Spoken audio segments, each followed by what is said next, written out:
Hey Steve, this is Danny, and I am trying to make a quick video, just to kind of like say a whole bunch of stuff. I mentioned a comment, I put a comment on YouTube about stuff that's been going on, kind of like my opinions on, your work and what you've been doing for years.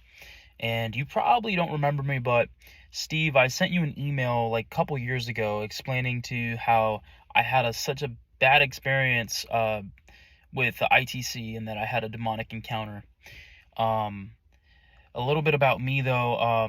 Like I said, my name's Danny, and I've studied ITC research for a couple years now. I've done research in many different fields. I've used the apps. I've actually had recorders. I've done spirit box research. I've built my own spirit boxes through the years. And on this channel, I only have one video, unfortunately, of just me using it. And I used that spirit box, and I built a couple of them, but I had a bad experience. One day I basically, kind of been, when I was giving my trust to these spirits and I was communicating with them, unfortunately I had an encounter or a demonic encounter, where I heard like something falling from the sky. I heard hooves on my roof, and then all of a sudden I had a demon.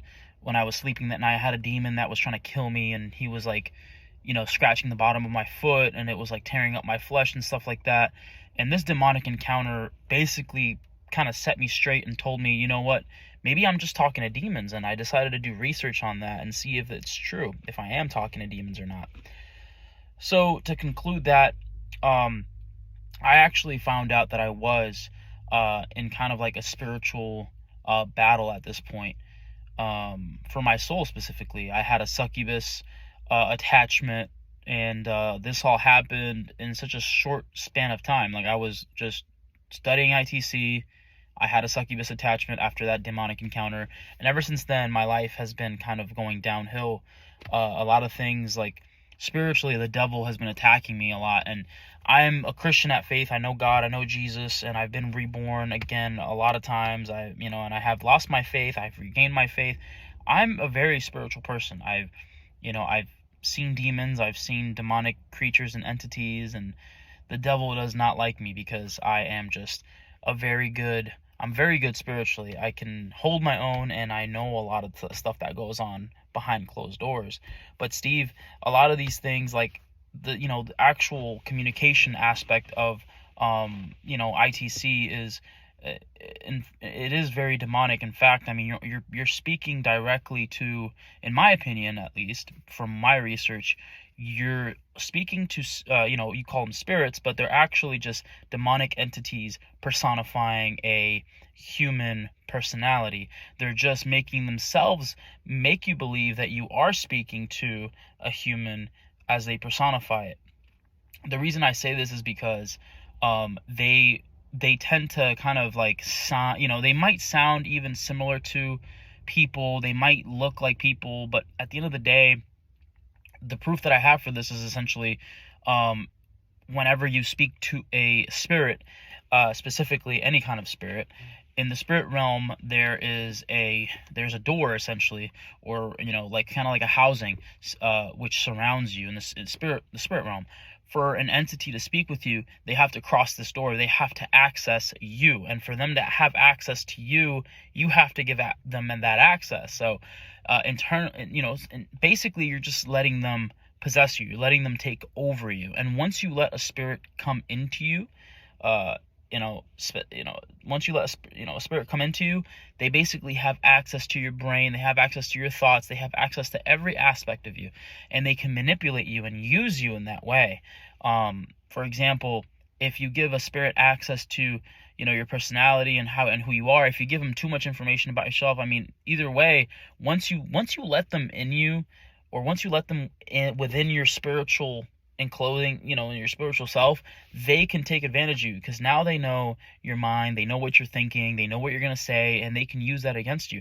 Spirits can outsmart you. And when I say spirits, I'm basically referring to these demonic entities. We're just going to call them spirits, because saying all that kind of takes a while. But these demonic entities, they can take advantage of you if you let them take over you. Now, Steve Huff, over the years, obviously, you've seen him have a lot of, he's had a lot of demonic attacks. He's been attacked quite often. He's had a lot of different things happen to him. And I remember seeing all those videos, specifically the video where he was using his spirit box, and he had a wire running through his head. And Steve, I'm pretty sure you remember that when you made that video where you had the wire running through your head, and you had this crazy spiritual experience where you were taken to like this place, this realm where there was thousands and thousands of souls, or thousands and thousands of spirits. And I remember that video. I clearly remember watching that one. And that realm specifically is at a higher frequency. That realm is basically like the holding place for all the spirits. And I think God in that video was showing you the truth. That is, and in the Bible it speaks about that place. It's like a holding place for all spirits. And that's the truth. I personally believe God was showing you that truth that day. And I know you've had angelic encounters, Steve. I know you've had angelic encounters. I know you've met and heard real angels before, because I can verify that. You have had good encounters, but the majority of these encounters, especially when you make sessions and you say like, oh, someone has died, let's communicate with their spirit. Steve, you cannot just choose to communicate with a spirit at will when someone dies.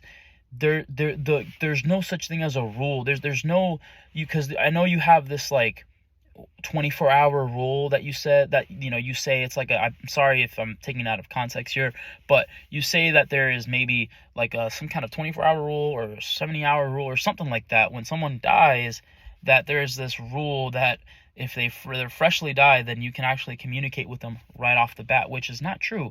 When someone dies, God takes their soul, right? That angel that is assigned to them takes their soul, and either takes them to be judged, right, or takes them to a holding place to be spoken to or judged. And there's different places that a soul can go right after death. It's not necessarily straight to, they're able to talk. No, souls don't just stay here in this plane of existence. Souls don't stay in this plane of existence. When someone dies, their soul is taken. Their soul is taken. God takes that soul and places them at an according place, at an according frequency. And there's, high and low frequency. Obviously, this frequency that we're living in this dimension, 3 dimensions, right? We're in time, we're within time, within space, we're in 3-dimensional space. We are in kind of like the middle. We're in the middle, right? Hell is like the lowest frequency, and heaven is the highest frequency. And when you die, your soul is taken, and it can be taken anywhere, and that's all dependent on God and where he wants to take you. Now, I'm not saying that there's proof of this. I don't really have any proof of this, of this concept of my belief and how I think this exists, but I have somewhere sort of like, I wouldn't consider it proof, but it is kind of word of mouth of an individual that I've met. He was a good friend of mine. And you can take this with a grain of salt if you want. You can believe it if you want. But Steve, I had a friend of mine that I used to talk to online.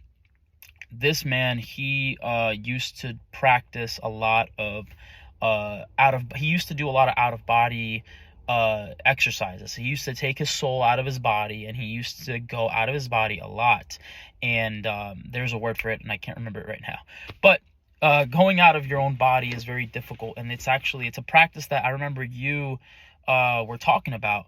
I believe you probably tried doing this before. Is like you leave your body and you can explore the spiritual realm, and it is a thing. It's a real thing, and I've done it before. I've tried it before. I've only had one good success in it, but it's very difficult because it can be very intimidating and very scary.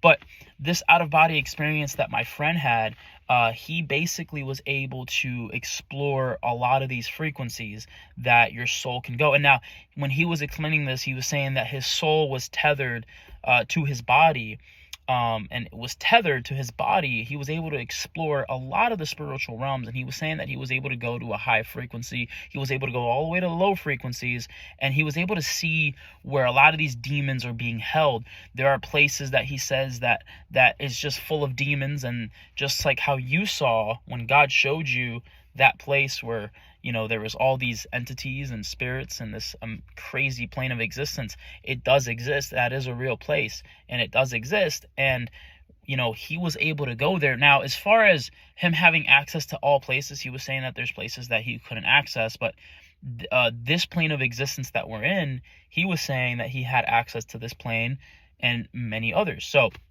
as far as this is going, he was basically assuming and saying that there are places that are higher and lower, and I truly believe that. I when I went on my own spiritual embarkment, especially trying to do the out of body stuff, I was able to just access this plane, basically having an out of body experience in this plane of existence, not being able to travel higher or lower. I think that takes much more skill, and it is dangerous, because if you do this kind of thing, you can possibly your that tether that's attached to you can be cut off by maybe some demonic entities, and that's kind of like a theory.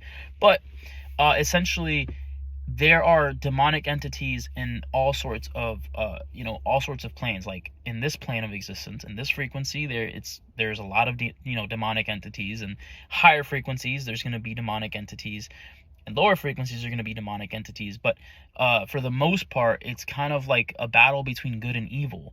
And you have to understand this, Steve, that it's a battle between good and evil at the end of the day. You have God versus the devil. You have demons versus angels. And it's just, we're kind of in the middle of all this. We're basically just a balance of everything that's been going on. So I think, like, us being that balance, us being here, right, it's an essential aspect of existence, because God gave us that free will to choose whether we want to be left or right, whether we want to be God or the devil. We have to choose. You can't have two fathers, you can only have one. We can make that choice for ourselves, and that's the beauty of I believe that's the beauty of ITC and transcommunication, is just being able to look at both things, being able to look at both sides and study both sides and see how they affect and correlate to our existence and how they affect you. But one thing, like I said, going back to the main point of this video, is just me disagreeing with a lot of the proof that you have of how souls are being carried out to our next life and stuff like that. I just don't think that the way you describe it, where we can talk to people freshly dead, that we can access them. I believe that there might be a way of accessing that soul and that spirit, but as far as being able to talk to them at will, just because you want to, for entertainment purposes, I just think that that's kind of like a blasphemy type of thing. And the truth, Steve. I know the truth. I know what the spiritual I know what that the spiritual realm looks like. I know about high frequency and low frequencies. I know about all these things. So why would you go out there and say, I'm talking to your dead relative, I'm talking to your dead mother, or doing this? At the end of the day, and no disrespect to anybody, but they're just not really there. They're not really there. God is not going to just let you access people who are in hell or who are trapped in you can't bridge that connection. I mean, if you could, then you would be able, right? If you could, there has to be a way of testing, and I know there is a way of testing intertrans communication, where you can ask them questions and they're able to respond. But like I said, these are demonic entities. They know exactly how that person was. They can outsmart you. They are demonic. And if you give them access to your life, they can possess you and they can take over your life. And Steve, like I'm saying, there is proof that you have that, yes, demons exist. And you prove that demons exist. You prove that this intertrans communication tool is effective, and it does work. It does help, and it does better this kind of scientific field. You have made it into a big thing, and you have discovered lots of things, and I applaud you, because I used to be a big follower of you, and I still am, but I disagree with a lot of, I'm just disagreeing with that one aspect of intertrans communication, that you think that we're talking to dead relatives, and that simply isn't true, because I've tried to communicate and talk to my own dead relatives, and I've tried it for years. I've done it for years, and I've seen the spiritual realm, and I know how demons operate. Steve, I know that there are principalities, and I know about the spiritual realm, and this world is run by the devil, Steve. And for anyone watching this video, the truth is that this is the devil's playground. And I said that in the comment. This world is run by the devil. At the end of the day, there's so many different aspects of this world. The spiritual realm is very complicated, and it's full of so much things. Like, I can make a whole separate video about how it works in detail, and how the devil operates in detail, and why this is the devil's playground. I mean, God mentions that. I mean, God says specifically why he is the God of this world. Why the devil is the God of this world is because he intentionally made the devil the God of this world as a form of a balance. The devil, and our punishment is because Adam and Eve, deceived, they, ate the apple, and now humanity is basically faced with this, one aspect of, like, now we have to live and die instead of truly living with God. Now we can choose. God gave us that free will to choose whether you want to live for him or die without him.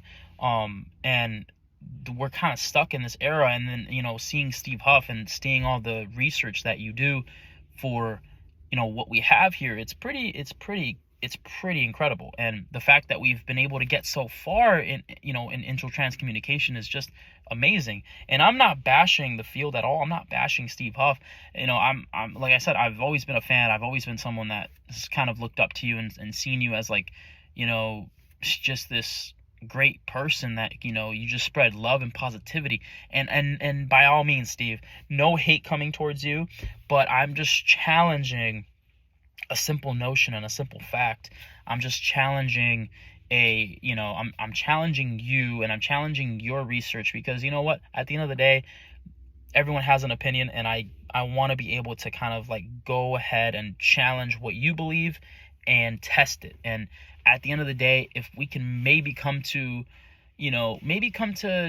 seeing what we can do to actually prove my opinion versus your opinion, and why you think that we are able to speak to these spirits, which in turn, in my opinion, they're demonic spirits, why we are able to speak to them, and and what kind of proof we can get from that as to how we are able to speak to them without allowing them to connect with us. Because think about it, if we were able to actually speak to our dead relatives, why would the spirit itself have to have full access to our bodies and our minds?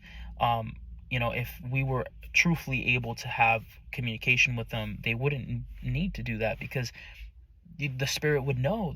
Your dead relative would know you. They would know who you are. They would know how you sound like. They would know your name. They would know everything about you. But you have to give them access to you. Like that doesn't really sit right to me, and because I know the truth and I know exactly what I'm talking about. So this video is pretty long already. It's 18 minutes, but I kind of wanted to clear that up. So Steve, I'm gonna tag you in this video, and hopefully if you see this video and you choose to make a video on it, by all means go ahead. But I would like to challenge this and hopefully prove to you, that this is actually a thing, and I can go well in depth. I just kind of wanted to challenge that fact on you. But anyways, Steve, if you see this video, and anyone who watches this video, thanks for watching. My name is Danny, and I'm gonna make more videos about this. So yep, you have a good day, and I'll see you guys. Peace.